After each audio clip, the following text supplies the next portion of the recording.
Naam, wadigani mwanafamilia wa Mkubwa Media, kama ni mara yako ya kwanza hakikisha unabonyeza alama nyekundu iliyoandikwa subscribe. Ni kwamba Diamond pamoja na Harmonize, lakini bila kumsahau Alikiba wametoa ngoma siku moja, siku ya jana. Sasa timu Konde ni kama wamesema kwamba Diamond Platnumz ni kama ameshindwa kufurukuta mbele ya Harmonize kutokana na vitu ambavyo vimetokea, kwamba yeye ameimba mapiano, ambapo tunaona ni kama ni sound ambayo kidogo imepitwa na wakati. Sasa hivi watu wanazungumzia Afro Rave sound, lakini pia bila kusahau Bongo Flava. Sasa ukitazama vizuri, nimejaribu kufuatilia vizuri kuhusiana na ni nani aliyeua au sio bana, aliyeua katika ngoma hii au vipi bana, na inaonyesha ni jinsi gani Harmonize ni kama amemkalisha Diamond au vipi bana, kutokana na vita yao.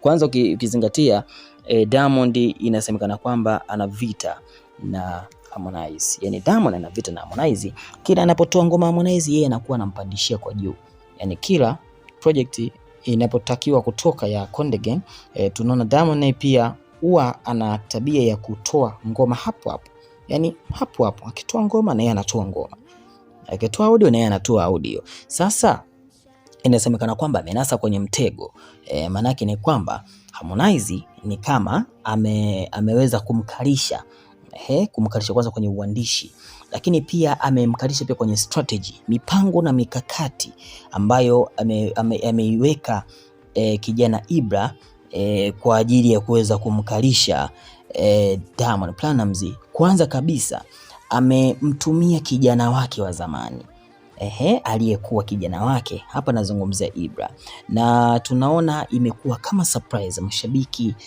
wameamka tena. Unajua bwana, hata kama ukiwa na stress, ukianza kusikiliza ngoma ya Harmonize utasikiliza mule ndani Ibra katengeneza kitu kikubwa sana, yani kamfunika bosi wake. Sasa kwanza kabisa ni kwamba lengo la Harmonize sio kuonyesha kwamba ni zaidi ya Ibra. Of course inavyoonekana kwamba Harmonize iko juu ya Ibra, lakini sasa nilipokuja kwenye swala la kutoa ngoma kali, ngoma kali, kwanza kabisa Diamond amefanya kazi na watu wanne, wote ni kutoka kule South, au sio, kama vocalisti au sio, na wengine kibao.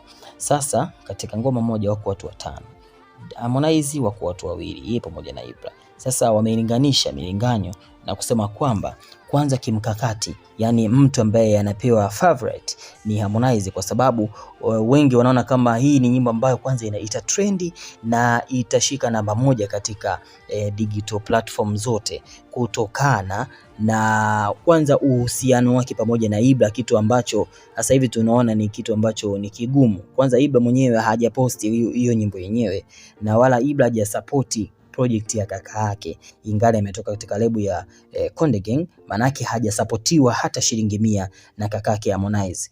Kwa hiyo ukitazama vizuri ni kwamba Ibra ni kama ametumika katika daraja la kumchapa fimbo Diamond, kwa sababu amemtumia vizuri sana. Pengine angeweza kumjibu, angeonekana ni kama wanashindana, lakini sasa hivi ni kama Harmonize ameamua kutumia akili nyingi.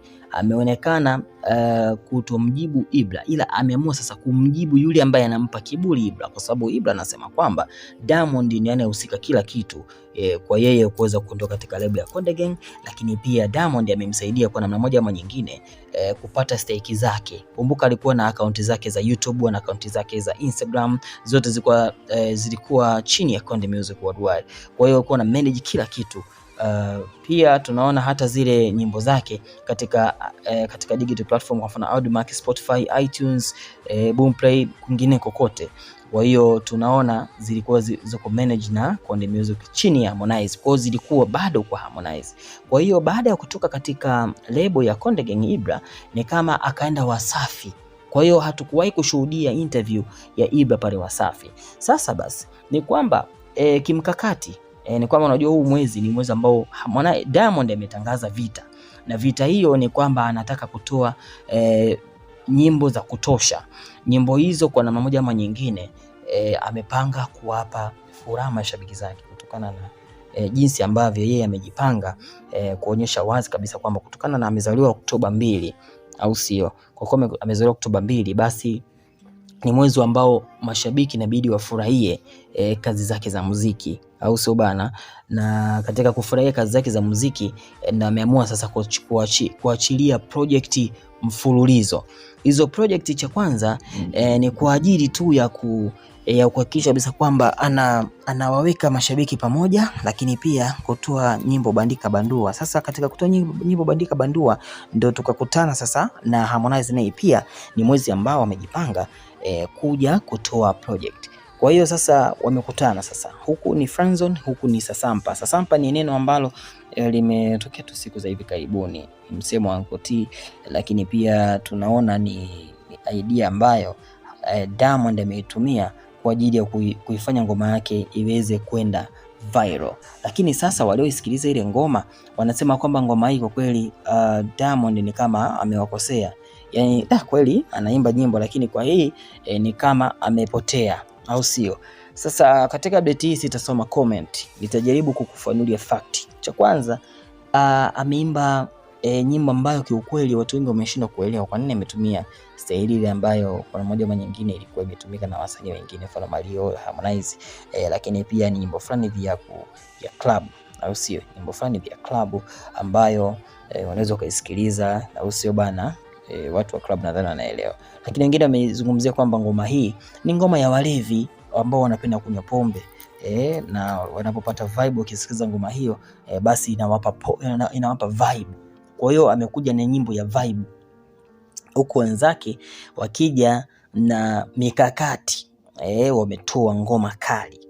Kwanza ukiangalia bwana, Harmonize imetoa ngoma kali, lakini pia inasubiriwa tu hapo video, au vipi bana? Nasubiri tu video lakini sijui kama video itakuwepo, lakini na imani kabisa kwamba kama watakaa vizuri, kama Harmonize atakaa vizuri na Ibra, basi wanaweza wakatoa video ambayo itahusisha hii friendzone, na kwa namna moja ama nyingine, ama Harmonize anaweza akatengeneza video lakini asiwepo Ibra, au vipi bana? Asiwepo Ibra, na kwa namna moja ama nyingine ngoma ikaenda hewani. Kwa hiyo pia kuna vipande pia ambavyo vipo, Harmonize pia anaweza kuchukua vipande ambavyo walikuwa karibu na Ibra, kwa sababu si urafiki, walikuwa ni marafiki. Kwa hiyo message ilikuwa ni urafiki. Kwa hiyo all in all ni ubunifu tu, kwamba management inajua jinsi ya kukaa kutengeneza video, na mwisho wa siku wakaipandisha ngoma hiyo, kwa sababu copyright kila kitu kiko chini ya management ya Konde Music Worldwide. Sina maneno mengi, dondosha maoni yako, hakikisha unabonyeza alama nyekundu iliyoandikwa subscribe, share, like na comment.